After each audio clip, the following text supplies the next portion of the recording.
All right. Hello, and welcome back to our final explainer in this series on disaster psychology. We have been on quite a journey, right? We've looked at trauma, grief, how communities respond, and today we're focusing on a group of people we all rely on, the helpers themselves.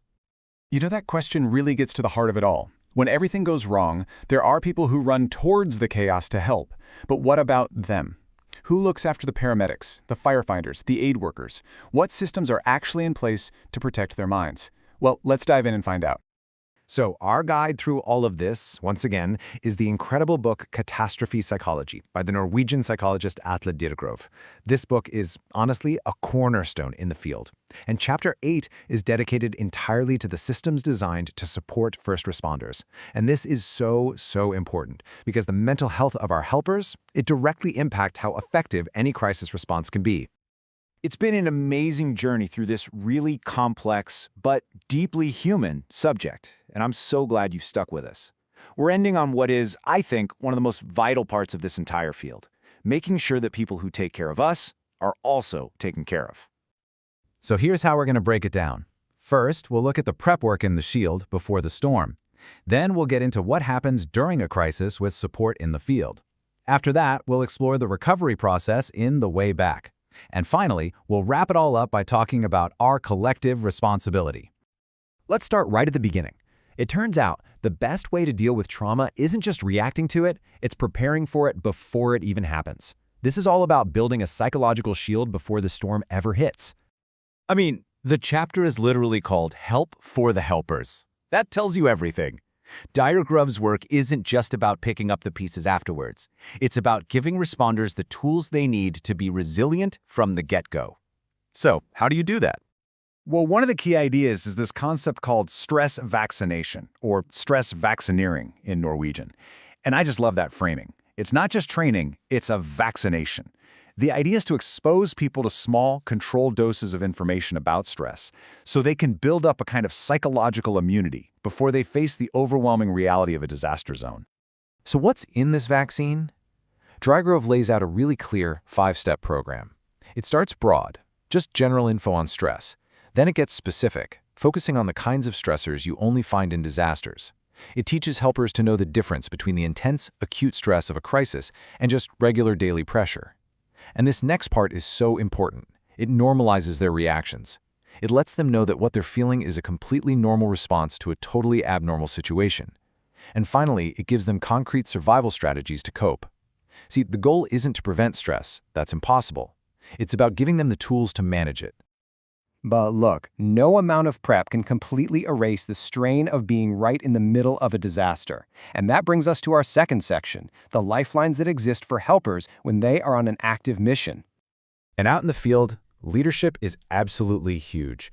A leader's job is so much more than just logistics. They are basically the main architects of the team's psychological safety. They have to build a supportive team dynamic, they have to force people to get rest and sleep because exhaustion is a huge risk factor, and they help the team see tasks through to give them a sense of accomplishment. A good leader is always tuned in, rotating people out of intense situations, and maybe the simplest but most powerful thing, they just acknowledge the incredible work their people are doing. But it's not just on the leaders. There's another critical layer of support: colleagues themselves. It's formalized in a system called peer support, or kollegestøtte. You can think of this as the first line of defense.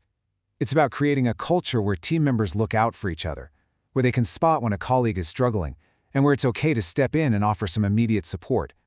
Now, this is a really important point. Peer supporters are not therapists. Their job isn't to diagnose or treat anyone. It's simply to be a listening ear, to offer a moment of calm, to be a human connection in the middle of an inhuman situation. They're trained to know their limits and when to get professional help involved. But their main job? It's just empathy. It's presence. Okay, so the mission's over. The helpers come home. But the work is far from done. In fact, some of the most important psychological work is just about to begin. This brings us to part 3, the way back. A key tool for post-mission recovery is something called psychological debriefing. This is a formal, structured group meeting that happens a few days after a really tough event. It's a safe, confidential space where everyone can walk through what happened, share what they saw, what they thought, and what they felt. The goal is to make people feel less alone, to show them that their reactions are normal, and to spot anyone who might need some extra help down the road. Now, it's really important not to confuse debriefing with something else called defusing, or avlusting samtal. Let's quickly break down the difference. Defusing is immediate. It's an informal chat that happens within hours of an incident. Think of it like a quick pressure release valve. Debriefing, on the other hand, is much more structured. It happens a day or two later, once the initial shock wears off, and it's all about deeper reflection and learning. Both are super valuable, they just happen at different times for different reasons. To see how this works in the real world, Dyregrov gives us a really powerful case study, the aftermath of the Sleipner ferry accident in Norway back in 1999. It was a tragic event where 16 people lost their lives. And what they found in the follow-up studies was just undeniable. The helpers who actually went to the debriefing meetings reported significantly fewer problems, not just psychologically, but in their family lives too, compared to those who didn't go. This isn't just a nice theory, this is proof. This structured aftercare flat out works. So what does this all add up to?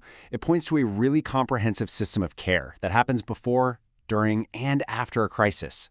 And that brings us to our final takeaway. This isn't just an organization's job, it's a collective responsibility. You can really boil down this whole support system, as Dyregrov lays it out, into these three main pillars. First, there's proactive preparation. That's the stress vaccine that builds resilience. Second, you have robust in-field support with great leadership and peer systems so nobody feels alone. And third, you've got structured aftercare, using tools like debriefing to create a safe path back. When all three pillars are strong, our helpers are protected. And that really leaves us with one last big question to think about. A lot of this support work is invisible, right? It happens behind the scenes in training rooms and confidential meetings. So the challenge for all of us is, how can we as a society better champion and support these essential safety nets that protect our protectors?